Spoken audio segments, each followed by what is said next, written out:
안녕하세요. 좋은 아침입니다. 다들 잘 주무셨죠? 저희가 어제 기도에 관해서 살펴봤어요. 기도라고 하는 것은 무엇인가? 하나님은 우리의 생각을 다 아시는데 우리는 왜 기도해야 되는가? 그리고 또 어떻게 기도하는 것이 올바른 기도인가? 이런 걸 생각해 보았지 않습니까? 그런데 기도라는 것은 특별한 것이 아니었어요. 그렇죠? 핵심은 주소가 정해졌다예요. 다시 말해서 우리가 생각을 할 수 있어요. 하지만 그 생각에 정확하게 방향성이 정해져야지 됩니다. 우리가 말을 할 수 있어요. 그런데 우리의 말에도 방향이, 주소가 정해져야지 됩니다. 제가 이렇게 얘기합니다. 물 좀 주세요. 라고 얘기를 해요. 그러면은 물이 저에게 딱 나타나진 않아요. 제가 이제 주소를 정해야겠죠? 제 아들에게, 용이야, 아빠 물 좀 줄래? 라고 얘기하는 순간, 신기하게도 주소가 정해진 말에는 능력이 생깁니다. 이게 신기한 거예요. 한 번 더 말씀드릴게요. 주소가 정해진 말에는 능력이 생겨요. 제가 물 주세요라고 얘기했을 때 그 물이 생긴다라는 게 능력이 아니에요. 제가 하나님도 아니고 물 주세요 그러면 물이 짱 생기는 게 아닌데 신기하게도 제가 제 아들에게 용이야 아빠한테 물 좀 줄래? 라고 하면 그 말에는 능력이 생깁니다. 그래서 이렇게 물이 생겨요. 이게 기도예요. 조금 의아해하실 수 있겠지만 하나님에게 기도를 한다라는 건 우리의 주소가 정해졌어요. 우리의 생각에 주소가 정해졌고 우리가 하는 말에 주소가 정해졌어요. 예수님께서 뭐라고 말씀하셨냐면 너희가 내 뜻대로 무엇이든지 구하면 내가 시행하겠다. 내 이름으로 무엇이든지 구하면 그것은 요한복음 14장 14절에 나오는 말씀입니다. 외우기 쉽죠? 14, 14. 예. 저도 성경절을 잘 외우지는 못해요. 그런데 몇 안 되는 외우는 성경절입니다. 너희가 내 이름으로 무엇이든지 구하면 내가 시행하겠다라는 거예요. 꼭 기억해 보세요. 기도라는 게 그거예요. 그러니까 기도라고 할 때 기도 자체의 능력을 생각하시면 안 되고요. 주소가 정해졌다라는 능력이에요. 예를 들어서 제가 아까 용희야 아빠한테 물 좀 줄래? 라고 하면 저는 그것을 말했고요. 거기에는 주소가 정해졌어요. 제 아들 용휴가 나왔습니다. 그러면 신기하게도 저에게 이렇게 물이 생기는 거예요. 이거가 기도의 능력인데요. 근데 그 능력은 제가 물 좀 줄래? 라고 하는 거에 능력이 있나요? 아니면은 제가 기도하는 대상, 다시 말해 죄송합니다. 제가 아들한테 기도하진 않지만 제가 아들한테 이야기했잖아요. 그 아들에게 능력이 있는 거예요. 답이 간단하죠? 제 아들은 저에게 충분히 이 컵에 물을 담아서 가져다 줄 능력이 있어요. 그렇게 기도의 능력이다라고 하는 건요. 기도하는 사람의 능력이 아니에요. 사람들은 많이 착각할 때, 아, 저 목사님은, 명성 있으시니까 기도, 기도빨이 좋으신다. 이렇게 하시는 분들이 있는데 절대 그렇지 않아요. 기도는 주소가 정해졌고요. 정해진 주소에 기도를 했을 때 그 주소가 능력이 있어야지 응답이 되는 겁니다. 제가 아무리 강력하게 제 아들한테 야, 아빠한테 좋은 차 하나 사주라 라고 얘기한다고 해서 지금 당장 제 아들이 저에게 아주 좋은 차를 사줄 수는 없는 거예요. 뭐 혹시 모르죠. 미래에 제가 제 아들의 덕을 볼 수도 있겠지만 다시 말하면 우리가 기도를 한다라고 얘기했을 때 우리는 하나님을 향하여서 기도를 하고 동시에 하나님의 능력을 믿어야지 됩니다. 그것 없이 기도하는 거는 의미가 없어요. 사람들이 생각할 때 기도는 열심히 하면 된다. 아니, 열심히 하는 거가 중요한 게 아니라, 그렇다고 해서 열심히 하지 말라라는 건 아니에요. 하지만 우리가 믿어야 될 것은 기도하는 대상, 하나님을 믿어야 되고요. 그리고 단순히 그냥 하나님이 계시다라는 것 정도만 믿는 게 아니라 그를 찾는 자에게 상 주시는 이심을 믿어야 한다라는 게 기도예요. 오늘 우리가 기도에 능력이 없다라고 하는 건 마치, 내가 부족해가지고 기도의 능력이 없어가 아니에요. 우리가 기도라고 할 때 핵심은 하나님이고요. 그리고 또 거기서 한 가지가 더 있습니다. 관계입니다. 관계. 우리가 하나님께 기도를 할 때 주소도 정해졌고요. 그리고 하나님은 전능하십니다. 어쩌고저쩌고 다 믿습니다. 라고 하면서 주여 믿습니다. 이러면서 기도할 수 있지 않습니까? 근데 그런데도 아무런 일이 안 생기고 기도에 응답이 생기지 않을 경우가 많죠. 그 이유는요, 간단합니다. 관계가 없기 때문이에요. 이 관계는 무엇을 말하냐면, 다시 한번, 요한복음 몇 장 몇 절이요? 14장 14절.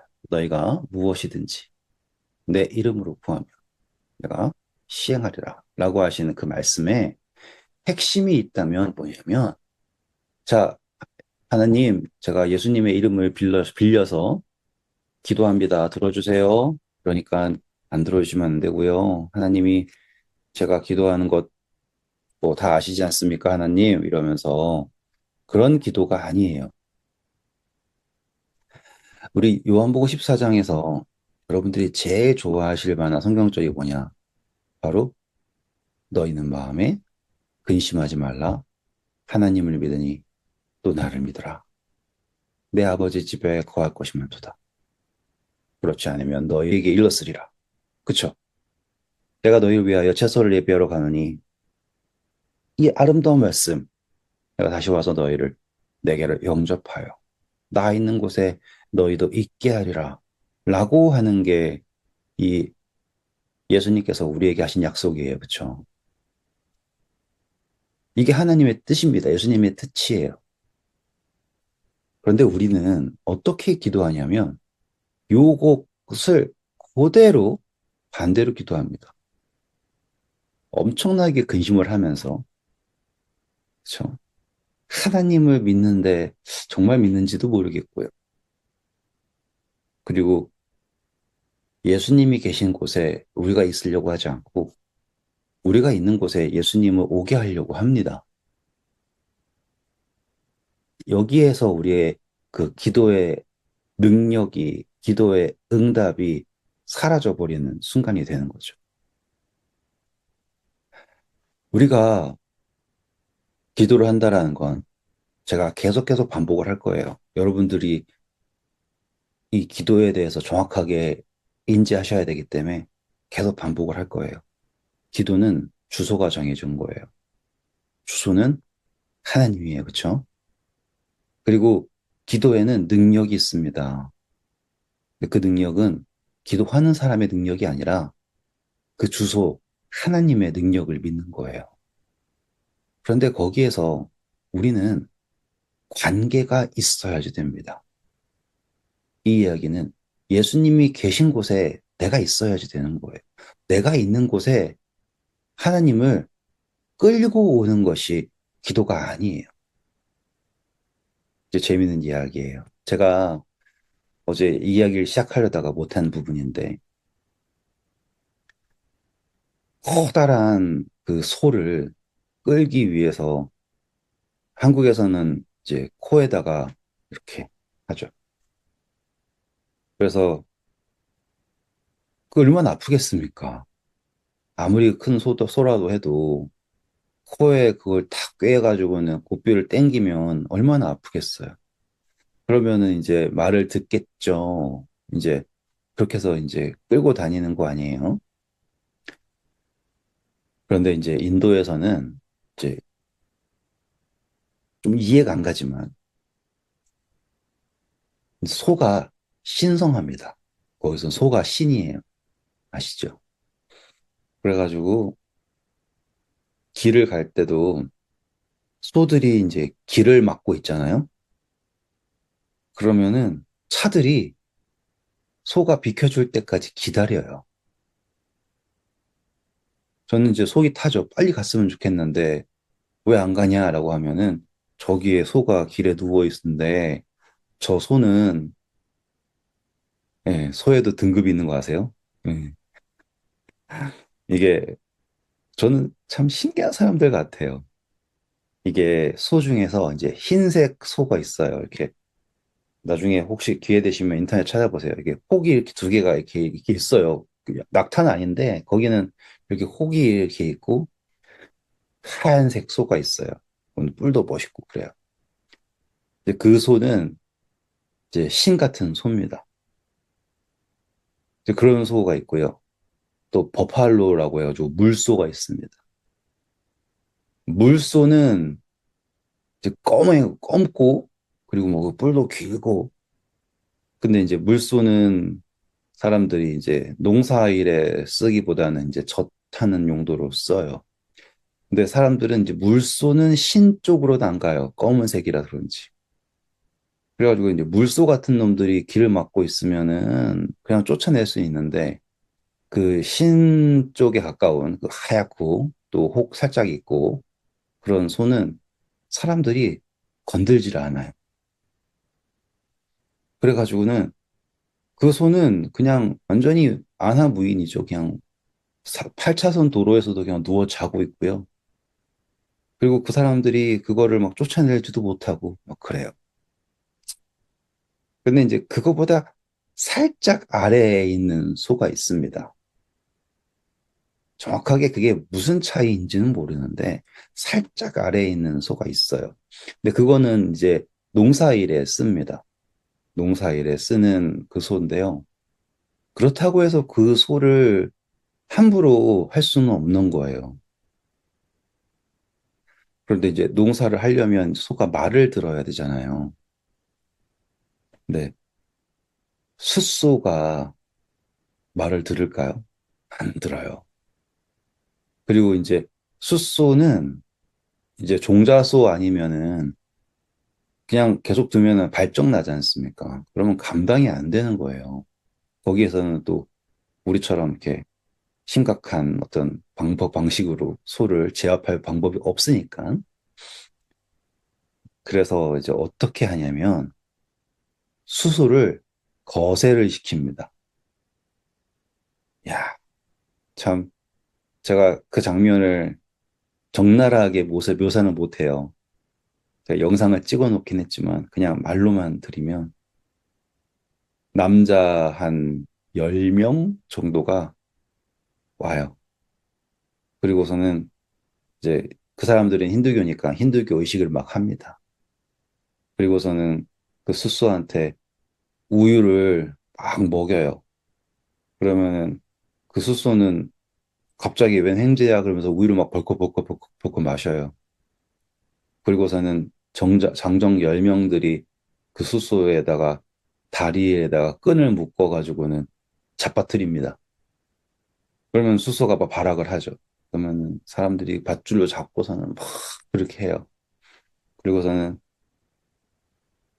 잔인한 장면을 다 제끼고 아무튼 그 소의 생식기를 망치로 때려가지고 터트려서 이제 거세를 하는 거예요. 그러면 소는 죽을라 그러죠. 그리고서는 이제 며칠이 지나면 그 소가 말을 듣는답니다. 그전에는 말 안 듣다가. 아우, 제가 그 장면을 보고서는 얼마나 찔끔하던지. 예. 그러면 어떨 것 같아요, 여러분? 소가 원래는 그 사람들이 도저히 감당할 수 없을 만큼 힘을 가졌는데, 예.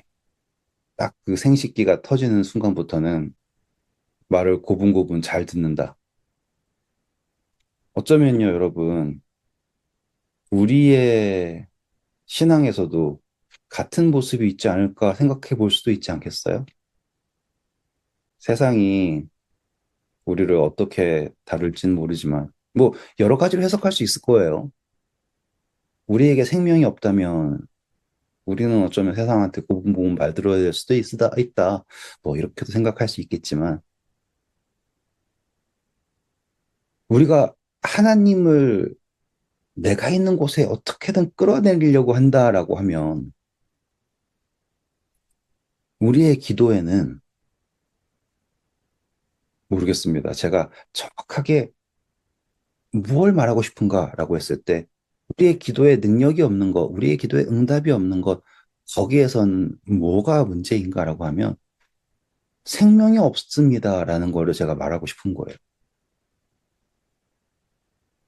기도는 하나님을 향하고 또 기도의 능력은 하나님에게 있는데 우리가 계속 하나님이 계신 곳으로 가려고 하지 않고 하나님을 이 생명이 없는 나에게 끌어들이려고 하면 그 기도가 살아있지 못한 거죠. 어쩌다가 소가 뒷걸음질 치면서 예, 뭐한 것처럼 기도의 응답이 생길 수도 있겠지만 거기에는 생명이 있는가라는 질문을 갖게 됩니다. 어제 기도의 용사가 누구인가? 라고 하는 질문을 드렸어요. 그래서 우리 교회 기도의 용사는 누구입니까? 라고 얘기했을 때 기도를 많이 하는 사람이 기도의 용사가 아니다라고 했던 거 기억나시죠? 다른 사람들은 일할 때 뒤에서 기도해 주는 사람이 기도의 용사인가? 아니에요. 그렇다고 해서 기도하시는 분들을 제가 낮추는 게 아니라 기도하는 사람은요, 이제 새로운 삶을 살게 됩니다. 이게 전 제일 중요하다고 생각을 해요. 기도는 방향성이다. 주소가 정해져 있고 하나님의 능력을 믿는 것이다. 거기에는 생명이 있는 것이다. 그러면 우리의 생각도 기도가 되고 우리의 말도 기도가 된다. 그렇기에 쉬지 말고 기도하라 라고 하는 것이 가능한 것은 내가 하나님을 향하여 살 때 내 삶이 기도가 된다라고 하는 그 흐름이었죠. 그럼 예수님께서 하신 말씀이 다시 새로워집니다. 내가 줄일 때, 내가 목마를 때, 내가 옥에 갇혔을 때 라고 하는 그 이야기가 뭘 말하는 걸까요?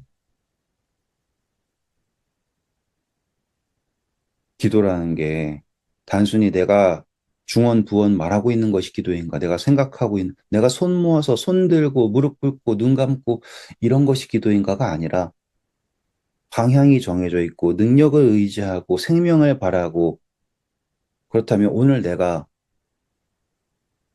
다른 사람들을 대할 때 같은 마음으로, 같은 방향으로, 같은 능력에 의지해서 같은 생명을 바라보고 했다면 오늘 우리는 네, 예수님을 향하여서 기도하고 있는 거예요. 그렇기에 예수님께서 내가 줄일 때, 내가 목마를 때, 내가 옥에 갇혔을 때 라고 말씀하시는 겁니다. 저는 우리가 하나님의 형상을 가지고 있다라는 것이 얼마나 큰 특권인가라는 거를 생각해 봐요. 제가 만약에 동물로 태어났어요. 동물로 태어나가지고, 이제 형상만 동물입니다. 형상만 동물이고, 뭐 생각이랑 지적 능력이랑 다 똑같다고 칠게요. 네. 그러면 한 가지 못하는 게 뭐냐면요. 우리가 서로를 섬길 때 하나님을 섬긴다라고 하는 것에 질문이 생길 수가 있어요. 그런데 하나님께서는 우리에게 그분의 형상을 주셨습니다. 이것은 하나님이 의도하신 거라고 생각을 해요. 우리가 서로가 서로를 대할 때 우리는 하나님을 대면하듯이 대해야 된다는 거예요. 하나님은 그래서 어쩌면 그 이유 하나만으로도 충분할 정도로 우리에게 하나님의 형상을 주시고 우리에게 서로 사랑하라라고 하셨던 것 같아요. 왜냐하면 우리의 삶에 그 모든 것이 하나님을 향한다라는 그 방향성이 흐트러지지 않도록 제가 지금 말씀을 드리면서도 참 여러 가지 생각이 들고 또 여러 가지로 또 회개할 부분도 많은 것 같습니다. 하지만 우리가 이 신앙의 여정이다라고 생각을 했을 때 오늘 우리가 기도에 대해서 생각했잖아요.